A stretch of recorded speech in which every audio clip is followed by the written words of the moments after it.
Something to talk about with your coworkers. If you thought Amsterdam seemed like a great place for a bachelor party, better go with the Vegas backup plan. The city says the groom-to-be and his crew are negative tourism because of their drunken shenanigans that repel locals. So Amsterdam leaders are mulling ways to fix the problem, like banning Airbnbs or boat trips that serve alcohol. A vote is planned for next month. Celiacs beware, might be actual gluten in that gluten-free meal. It turns out it's kind of false advertising by many restaurants. According to a study from the Celiac Disease Center, nearly a third of restaurants that label food gluten-free are actually using the protein.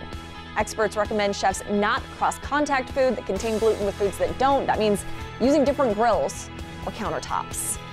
And get this, 2/3 of Americans don't get enough sleep. That is not news. We know that. 100% of the people in this room right now don't get enough sleep. That costs America billions of dollars, or so they say. A study from Accountemps found tired workers make big mistakes on the job. That includes overcompensating employees, I mean, that works for me, or deleting major projects. Oops. Doctors say lack of sleep causes stress, heart disease, diabetes, and leads to weight gain.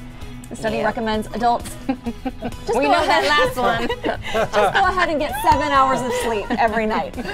I thought you were revealing you were diabetic. No, you're not. Okay, I'm good. getting there. The amount of sweets I eat. No, but I mean, not getting enough sleep. Yeah. You're just hungrier. You're hungrier than normal, I think. Because And you don't go. You're not like, oh, I'm hungry. You know, I should eat some vegetables, or maybe go for the apple. You're like, give me the Snickers. You know, you want some chocolate or You're saying to something. me that we might get overpaid if people I start know. thinking that's kind of nice. This sounds good Tell to our me. payroll man, hey, 5 hours sleep is good enough You're for right. you, payroll manager. Oh my gosh. Take the payroll person out for Yeah, exactly. happy hour. All right, 6:11 is our time.